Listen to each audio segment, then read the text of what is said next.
วีสะพานข้ามถนนจรัญสนิทวงศ์เนื่องจากสะพานมีความสำหรับสถานีราชเทวีและสถานีบางขุนนนท์จะออกแบบให้หลังคาสถานีสามารถรับน้ำหนักสะพานที่จะก่อสร้างคืนภายหลังงานเจาะอุโมงค์ทางวิ่งทะลุผ่านสถานีเป็นอีกหนึ่งระบบการ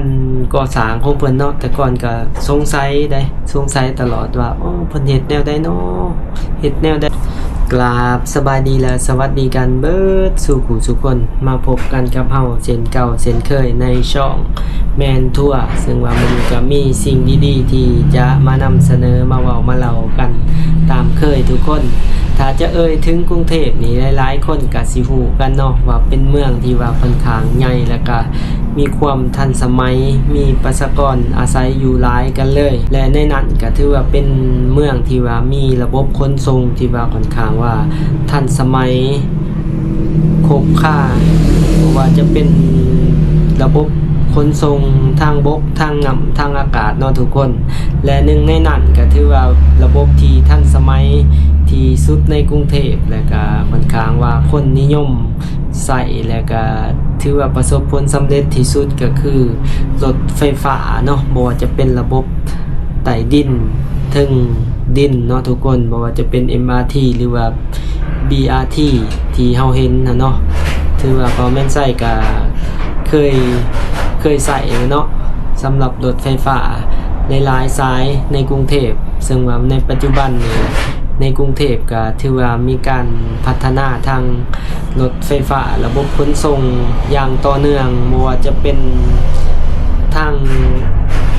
ใจกลางเมืองและก็ซ่านเมืองหลายๆเขตในกรุงเทพเนาะตอนนี้ก็ค่อนข้างว่าใกล้จะควบคุมเกือบทั่วกรุงเทพเลยถือว่าเป็นเมืองหนึ่งในอาเซียนที่ว่าระบบรถไฟฟ้านี่ค่อนข้างว่าถือว่าการขยายตัวและก็พัฒนาไว้หลายเนาะถ้าจะเทียบกับประเทศมาเลเซียหรือว่าสิงคโปร์นี่ไทยบ่น้อยหนาเลยเนาะทุกคนสำหรับการพัฒนาด้านรถไฟฟ้าหรือว่าระบบขนส่งแบบล่างนี่ซึ่งว่ามื้อนี้บ่าวแม่นไส้ก็จะมานำเสนอมาเบิ่งมาหูนำกันเนาะทุกคนกับระบบการก่อสร้างของเพิ่นระบบรถไฟฟ้าเนาะที่ว่าเพิ่นกำลังก่อสร้างอีกสายหนึ่งก็คือรถไฟฟ้าสายสีส้มปัจจุบันนี้มีหลายสีเนาะเกือบครบสีที่ว่าอยู่ในกรุงเทพเพิ่นก่อสร้างที่ว่าเฮาก็เป็นผู้หนึ่งที่มักในการเบิ่งการสร้างระบบขนส่งอย่างขนาดทุกคนที่ว่าได้เห็นหรือว่าได้ลองใส่ระบบรถไฟฟ้าในกรุงเทพก็รู้สึกแบบรู้สึกแบบว่าแบบประหลาดใจแล้วก็รู้สึกสิว่าประหลาดใจบ่ฮู้สิใส่คำใดเป็นแบบว่าคำแบบว่ารู้สึกแบบว่าตื่นเต้นนะทุกคนเวลาได้ใส่รถไฟฟ้าแล้วก็รู้สึกเงินกับความมหัศจรรย์ของมนุษย์ที่สร้างขึ้นนะทุกคนแล้วก็มาเห็นมื้อนี้ก็ถือว่าได้เห็นระบบการก่อสร้างของเพิ่นเนาะแต่ก่อนก็สงสัยตลอดว่าเพิ่นเฮ็ดแนวใดเนาะเฮ็ดแนวใดวิธีการก่อสร้างของเพิ่นแล้วก็เฮาเคยไปกรุงเทพแล้วก็เห็นเนาะไซต์ก่อสร้างของเพิ่นคือว่าสะอาดงามตาแล้วก็ค่อนข้างว่าเป็นระเบียบเรียบร้อยแท้นะ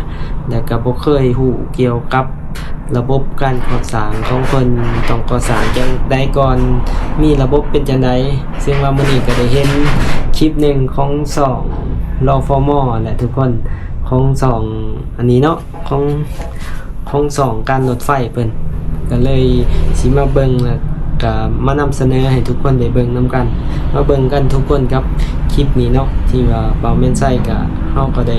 เห็นเนาะแล้วก็ถือว่าเป็นความรู้อีกอย่างหนึ่งที่ได้เห็นในคลิปนี้เบิ่งกันทุกคน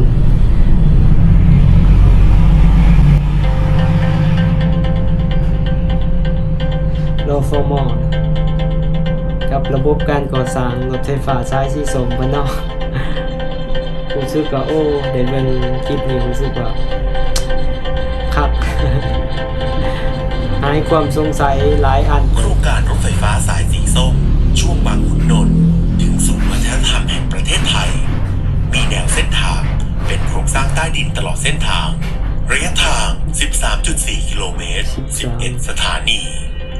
เริ่มต้นจากสถานีบางขุนนนท์ลอดใต้แม่น้ำเจ้าพระยาผ่านย่านประวัติศาสตร์ ลอดน้ำ เช่นส นี่ นา เลย ม ต้น หลวงอนุสาวรีย์ประชาธิปไตยผ่านย่านธุรกิจการค้าที่สำคัญเช่นราชเทวี ประตูน้ำไปสิ้นสุดที่สถานีศูนย์วัฒนธรรมแห่งประเทศไทยรฟม.ได้วางแผนงานก่อสร้างสถานีรถไฟฟ้าใต้ดินให้มีความปลอดภัยมีผลกระทบน้อยที่สุดโดยเฉพาะในพื้นที่ที่เป็นย่านชุมชนและมีการจราจรคับข้างโดยมีขั้นตอนการก่อสร้างดังนี้ 1. รื้อย้ายสาธารณูปโภคได้แก่ ท่อน้ำท่อร้อยสายไฟและรื้อถอนสิ่งกีดขวางการก่อสร้างเช่นสะพานข้ามแยกราชเทวีสะพานข้ามถนนจรัญสนิทวงศ์เนื่องจากสะพานมีความสูงไม่มากพอให้เครื่องจักรเข้าไปทำการก่อสร้างสถานีได้ 2. มาถึงขั้นตอนการก่อสร้างกำแพงกันดินได้อะแฟรมวอลโดยจะใช้วิธีสลับจุดปิดเบี่ยงจราจรเพื่อก่อสร้างกำแพงกันดินเพื่อให้เหลือพื้นที่สัญจรลดผลกระทบจราจรให้น้อยที่สุด 3. หลังจากนั้นจะเป็นการก่อสร้างพื้นชั้นต่างๆในสถานีในขั้นตอนนี้จะเป็นการขุดดินภายในกำแพงกันดินออกเพื่อสร้างพื้นชั้นต่างๆในสถานีโดยจะก่อสร้างถนนชั่วคราวให้สามารถใช้สัญจรได้เมื่อขุดดินถึงระดับชั้นที่กำหนดไว้จะติดตั้งโครงสร้างค้ำยันชั่วคราวและทำการก่อสร้างพื้นหลังคาสถานีสำหรับสถานีราชเทวีและสถานีบางขุนนนท์จะออกแบบให้หลังคาสถานีสามารถรับน้ำหนักสะพานที่จะก่อสร้างคืนภายหลังเมื่อก่อสร้างหลังคาสถานีแล้วเสร็จจะขุดดินลงไปเพื่อก่อสร้างพื้นชั้นถัดไปโดยใช้วิธีเดียวกันไปจนถึงชั้นพื้นสถานี 4. งานเจาะอุโมงค์ทางวิ่งทะลุผ่านสถานีเป็นอีกหนึ่งขั้นตอนสำคัญโดยจะกำหนดแผนงานการก่อสร้างแต่ละสถานีให้สัมพันธ์กับตำแหน่งหัวขุดเจาะอุโมงค์หรือ TBM เมื่อก่อสร้างแต่ละชั้นของสถานีแล้วเสร็จหัวขุดเจาะอุโมงค์จะขุดเจาะมาถึงสถานีและเจาะทะลุกำแพงกันดินของสถานีและในระหว่างที่หัวขุดเจาะอุโมงค์อยู่ในสถานีก็จะมีการตรวจสอบซ่อมบำรุงให้พร้อมสำหรับขุดเจาะอุโมงค์ในสถานีถัดไป 5. การก่อสร้างสะพานที่รื้อถอนไปสำหรับสถานีราชเทวีและสถานีบางขุนนนท์จะทำการก่อสร้างสะพานบนหลังคาสถานีที่ได้ออกแบบรองรับน้ำหนักไว้แล้ว 6. คืนพื้นผิวจราจรบางส่วนเมื่องานก่อสร้างโครงสร้างใต้ดินแล้วเสร็จจะทำการกลบดินบนหลังคาสถานีและคืนพื้นผิวจราจรบางส่วนโดยจำเป็นต้องเหลือพื้นที่ไว้สำหรับงานก่อสร้างใต้ดิน 7. ก่อสร้างทางขึ้นลงสถานีสำหรับการก่อสร้างทางขึ้นลงสถานีจะมีวิธีการก่อสร้างคล้ายกับการก่อสร้างสถานีโดยจะมีการสร้างกำแพงกันดินหลังคา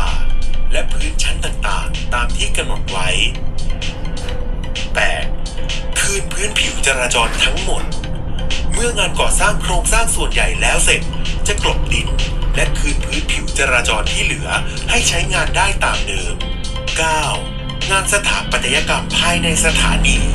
งานระบบและติดตั้งสิ่งอำนวยความสะดวกก่อสร้างห้องต่างๆสำหรับงานระบบการประกอบติดตั้งงานสถาปัตยกรรมและการติดตั้งสิ่งอำนวยความสะดวกต่างๆเช่นลิฟต์บันไดเลื่อนห้องจำหน่ายตั๋วเครื่องจำหน่ายตั๋วเพื่อให้พร้อมสำหรับการทดสอบระบบต่อไปซึ่งทั้งหมดนี้เป็นขั้นตอนของการก่อสร้างสถานีรถไฟฟ้าใต้ดินที่มีความจำเป็นต้องใช้พื้นที่เพื่อการก่อสร้างและใช้เวลาในการก่อสร้างอาจส่งผลกระทบต่อประชาชนผู้ใช้เส้นทางและผู้อยู่อาศัยโดยรอบโดยรฟม.จะเร่งรัดดำเนินงานให้เป็นไปตามแผนงานและแล้วเสร็จโดยเร็วเพื่อการเดินทางที่สะดวกสบายในอนาคตต่อไปรฟม.เรายกระดับชีวิตเมือง คักเนาะทุกคนเพิ่นเฮ็ดป้านี่ดอกวิธีของเพิ่นเฮ็ดเนาะคือว่าเป็นขั้นเป็นตอนแล้วก็ค่อนข้างว่าเป็นการออกแบบแล้วก็การวางแผนบริหารจัดการค่อนข้างว่า เป็นระบบแล้วก็เป็นขั้นเป็นตอนถือว่าคักเนาะเพิ่นเฮ็ดแล้วก็บ่ส่งผลกระทบต่อประชาชนหลายในการก่อสร้างแล้วก็เป็นระบบระเบียบการวางแผนแต่ละสเต็ปของการก่อสร้างถือว่าระบบการหมุนเวียนของการเคลื่อนย้ายแบบอุปกรณ์ต่างๆเนาะอุปกรณ์ของการก่อสร้างแล้วก็การบริหารจัดการเวลาก่อสร้างแล้วก็ขึ้นผิวจราจรขึ้นที่ว่าเพิ่นเฮ็ดได้ดีเลยที่ว่าระบบการออกแบบการวางแผนต่างๆค่อนข้างว่ามีความละเอียดคือว่ายอมรับเลยเนาะว่าวิศวกรไทยนี่ที่ว่าเก่งหลายเก่งเนาะในการเฮ็ด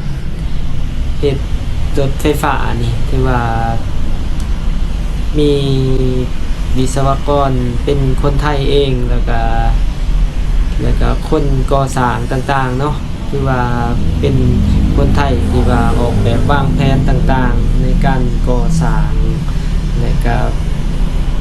ดำเนินการต่างๆนะทุกคนคือว่าประหยัดทั้งเงินได้หลายเนาะแล้วก็สามารถสร้างงานภายในประเทศและก็สร้างบุคลากรที่ว่าในการจะเป็นผู้เฮ็ดรถไฟฟ้าต่อไปถือว่าจากรถไฟฟ้าสายสีส้มนี่เฮาก็เห็นว่าถือว่างามเนาะสวยงามสถานีแล้วก็สิเป็นระบบต่างๆถือว่าคลิปนี้ก็เป็นคลิปที่ว่าตั้งแต่ปีกายที่ว่าเพิ่นเอาลงปัจจุบันนี้เฮาก็เห็นคลิปอัปเดตของเพิ่นก็ถือว่าสถานีหลายๆสถานีก็สำเร็จไปนำและก็บางสถานีก็ระบบต่างๆก็แล้วเบิดแล้วเนาะแต่ว่าเพิ่นก็ยังเฮ็ดอีกหลายสถานีเพื่อที่สิเปิดพร้อมกันเห็นในคลิปล่าสุดนี่เห็นเพิ่นว่าจะเปิดในปี71เนาะปีพศ1571เนาะทุกคนแล้วก็อีกช่วงหนึ่งในปี2573ที่เพิ่นจะเปิดสำหรับรถไฟฟ้าสายสีส้มถือว่าในการก่อสร้างรถไฟฟ้าในกรุงเทพนี่หลายๆสายเลยเนาะสิควบคุมนะทุกคนถือว่ามาเห็นตัวนี้ขั้นตอนการก่อสร้างนี่ก็เลยเอามาแชร์ต่อทุกคนถือว่าเป็นอีกความรู้หนึ่งแล้วก็รู้สึกแบบมันหายสงสัยนะทุกคนได้เห็นคลิปนี้สำหรับการก่อสร้างของเพิ่นเนาะคือบ่าวแม่นไส้เคยไปกรุงเทพก็ได้ไปยืนเบิ่งบอนไส้ก่อสร้างเคยไปยืนเบิ่งก็สงสัยเนาะเขาเจ้าก็ก่อสร้างอยู่บ่นี่แต่เขาเจ้าก่อสร้างอยู่ลุ่มพุ่นเนาะแต่เฮาก็บ่ได้ยินเสียงได้อันนี้หลายปานใดเด้บ่ค่อยเห็นความวุ่นวายปานใดถึงว่าจะเป็นโครงการขนาดใหญ่ขนาดนี้เนาะเคยเห็นแต่อยู่ทางฝั่งลาวนี่เห็นโครงการใส่ซ้ำได้หนึ่งนี่ใส่เวลาก่อสร้างบักดนๆแล้วก็เห็นการก่อสร้างที่ว่า